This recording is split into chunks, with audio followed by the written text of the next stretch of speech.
ونبدأ بسرعة.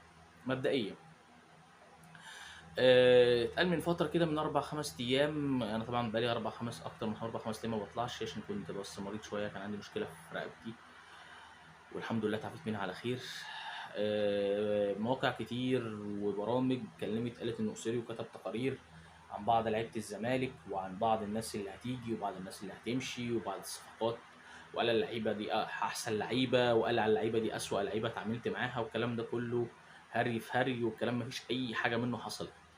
كل الكلام كان بينه وبين الجهاز المعاون والجهاز الفني، بيديهم رأيه وانطباعه عن بعض اللعيبة الموجودة في الفريق بدون أي مشاكل. يعني بيسأل عن ده خلفيته. أنا هو شاف لعيبة فعليا، بس لما جه النادي اتفاجئ بمستواها، سواء مستواها عالي أو مستواها واطي.